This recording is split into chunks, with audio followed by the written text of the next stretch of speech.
Hello, children. Today I'm going to read you the story I just told you, The Kingdom of Singing Birds by Miriam Aroner and Shelly Haas. Long ago, in a little village in a faraway land, a gentle rabbi named Zhuzi wondered about the world he lived in. He noticed stones that no one else thought were special. He discovered the first spring flowers in their hiding places. He observed birds nesting way up in the mountains, where the other villagers were too lazy or too busy to climb.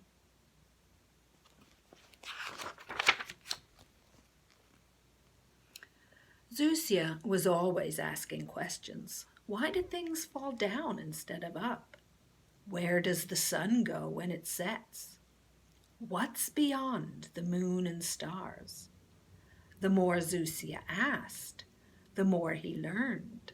Thus, he grew wise in the ways of nature.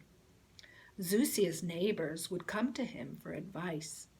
If their cows refused to give milk or their orchards failed to bear fruit, Zhuzi would tell them what they must do.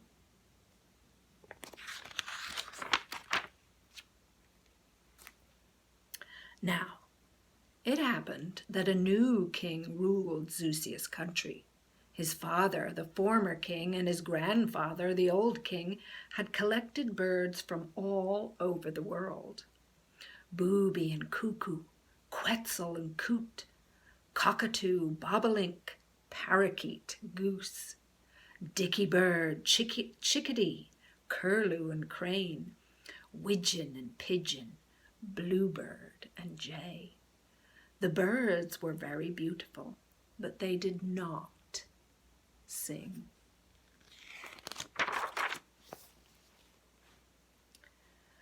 This troubled the young king, for he loved birds as much for their music as their beauty.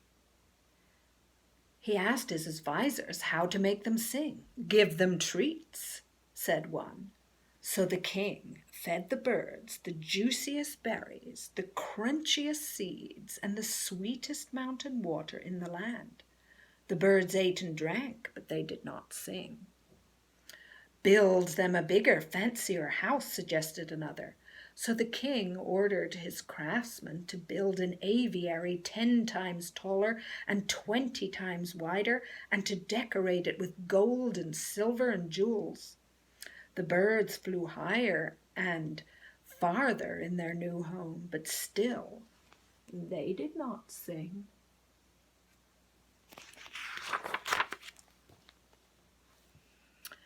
"Find the mate," said a third advisor. So the king sent his bird catchers everywhere, even up into the mountains.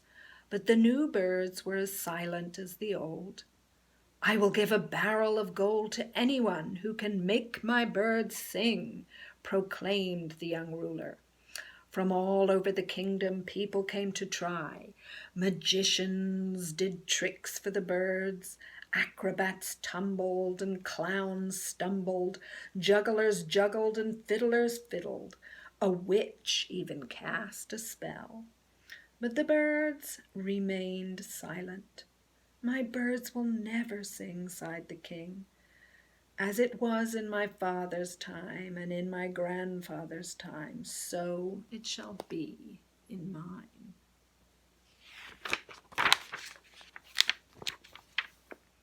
One day, one of the palace musicians said, "I have heard that in a village near my own lives a gentle rabbi named Zhuzi, wise in the ways of nature.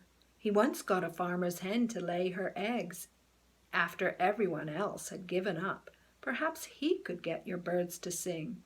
So the king sent his servants to find Zhuzi and bring him to the palace.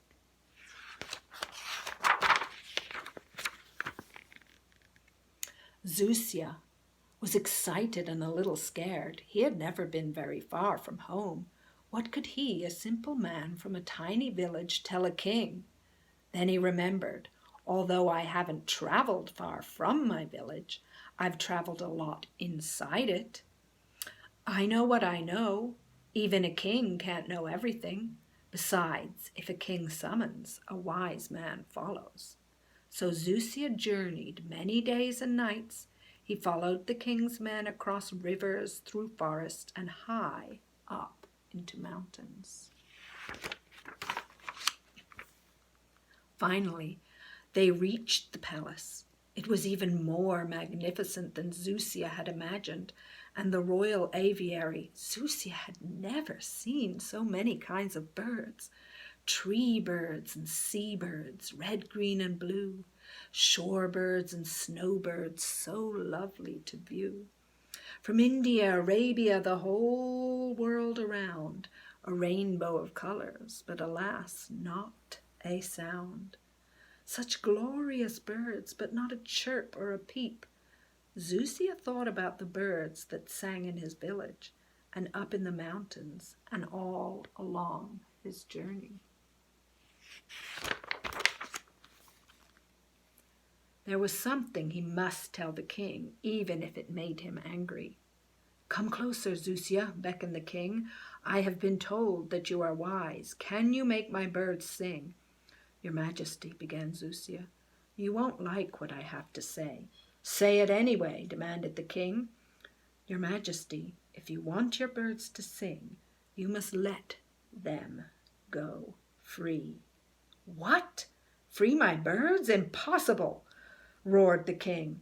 "My birds are my treasure. My father and his father and his father's fathers always kept birds." "And did their birds sing?" asked Zhuzi. "No, but—" "You are king now," said Zhuzi. "You must do things your way." "But my way is their way," insisted the young ruler. "Then your birds will be like theirs, silent."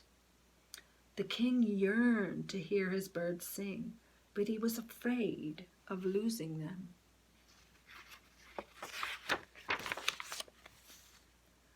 What if they all fly away, he thought. He walked around and around the aviary, looking at his lovely silent birds. What should he do? He opened the aviary a bit. One tiny bird flew out and perched in a tree. For the very first time, the king heard it sing. "Listen, Zhuzi," he exclaimed. "Listen to that bird." The king opened the door a little wider. A few more birds flew out, and they too began to sing. He gathered a few feathers that had fallen to the ground. "To remember my beautiful birds," he said sadly to Zhuzi. Then the king opened the aviary all the way. When all the birds were free, the palace was filled with singing, lovelier than any music he or his father or his father's father had ever heard. The king looked up at the sky in all directions as far as he could see. "My birds," he cried, "my precious birds, eagle and egret, linnet and loon, oriole, whippoorwill, nightingale, gull, raven and falcon, plover and dove." Some birds flew away, but some birds stayed. And when birds in other countries heard about the king who let his birds go free, they came to settle in his kingdom. In time, there were so many birds and so much singing that the country became known as the Kingdom of Singing Birds. And Zhuzi, he used his reward wisely to help the poor people in his village. He was invited often to the palace as the king's special advisor, and whenever Zhuzi visited, he traveled a different road so he could see new places and learn new things along the way. And that's the end of the story. See you next time.